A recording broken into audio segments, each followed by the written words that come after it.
같이 오늘도 묵상하겠습니다.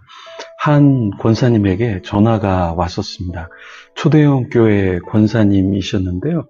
교회에 많은 교육자들이 있지만 제게 상담 받고 싶다고 하면서 전화를 하셨습니다. 상담 내용은 아들이 성에 충동적인 부분이 있었는데요. 지금은 한 여자를 사귀고 있고요. 한두 달 뒤에 워킹 할러데이를 가는데 그 여자와 같은 방을 잡고 동거를 하려고 한다고 했습니다.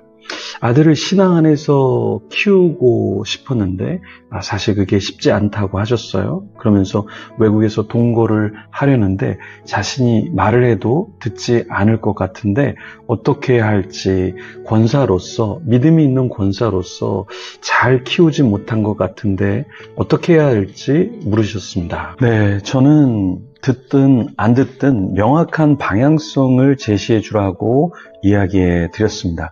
그 여자와 동거를 하다가 임신을 하고 자녀를 낳을 수도 있으니 책임을 져야 한다. 이걸 숙지시켜야 한다고 말씀드렸습니다. 젊을 때 동거를 하는 거, 성관계를 마구 하는데 그 책임을 생각지 않고 그럴 수 있죠. 부모가 부모 역할을 못 해주기 때문에 더 심각한 지경에 빠질 수도 있는 것이죠. 그래서 그것을 꼭 이야기해 주라고 말씀드렸습니다. 그러니까 권사님이 알겠다고 하시더라고요. 결혼할 때 우리는 그렇게 쉽게 마구 결혼하지 않죠. 동거도 마찬가지입니다. 그렇게 쉽게 해서는 안 되는 거죠. 결혼에 관한 속담, 이 속담을 보면 이런 말이 있습니다. 신중한 선택은 후회를 낳지 않는다. 러시아 속담에서 이렇게 말하고요. 이탈리아 속담에서는 이렇게 말합니다. 급하게 결혼하면 천천히 후회하게 된다. 아마 이 영상을 보는 분 중에 정말 후회하는 분이 있을 텐데요. 그렇습니다. 결혼, 동거 다 우리가 어떤 결정을 할 때 조금 더 기도하고 잘 결정해야 되겠죠. 책임이 따르기 때문에 그런 것입니다. 오늘 본문에 느헤미야 시대 큰 문제가 무엇이었을까요? 혼음하고 이방인들과 마구 결혼하는 것이 영적으로, 사회적으로, 경제적으로 문제가 되었습니다. 성경 속으로 같이 들어가 보겠습니다.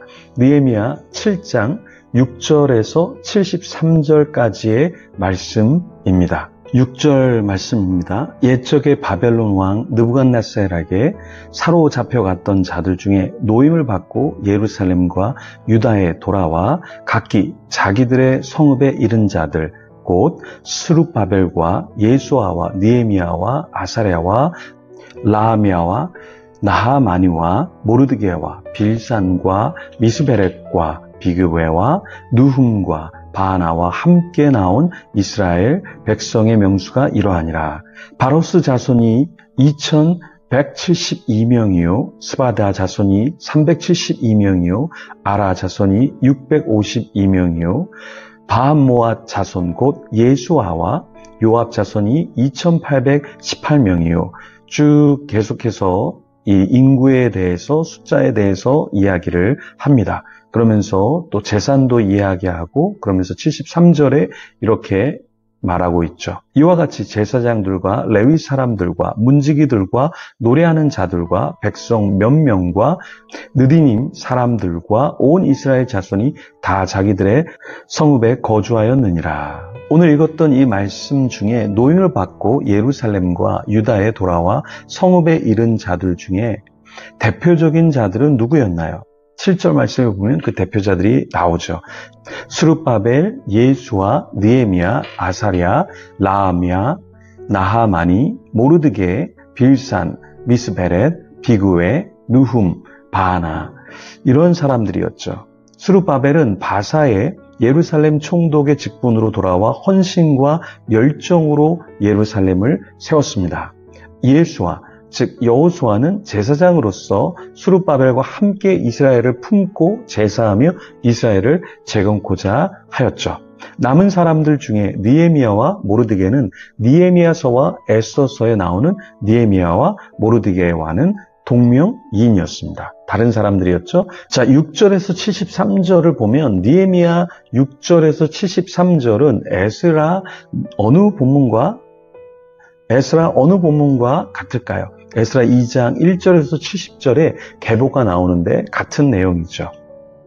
자, 돌아온 자들의 명단은 기존 성경 족보, 특히 역대상하 족보와 다릅니다. 족보 서술도 약간 엉성하죠. 이런 족보는 어떤 면을 말해주고 있을까요? 이스라엘 정통은 무너지고 북쪽 사마리아처럼 섞이고 혼합된 가계와 역사를 단적으로 보여주는 것입니다. 7장 6절에서 73절의 문단은 제1차 포로 귀환자와 가계와 수요를 재확인한 사실을 다루는데요. 느헤미야가 이처럼 제1차 포로 귀환자의 가계를 재확인한 이유는 무엇일까요? 그것은 인구를 이스라엘 전역으로 골고루 분산시키고 특히 백성들의 일부를 재건된 예루살렘으로 이주시키기 위한 것이었습니다. 즉 성전과 성벽이 재건된 예루살렘, 그 예루살렘 공동체의 구심점을 삼아서 구속의 역사를 이끌어 나가야 되는데요. 그렇게 나가기 위해서는 사람들이 필요했죠. 대적자들의 공격에 충분히 대처할 수 있는 인구가 필요했습니다. 그래서 이스라엘에 흩어져 사는 백성들의 일부를 예루살렘으로 이주시키기 위해서 1차 포로 귀환자들의 가계와 수요를 재확인했던 것입니다. 그렇다면 제2차, 3차 포로 귀환자들을 별도로 확인하지 않은 이유는 무엇이었을까요?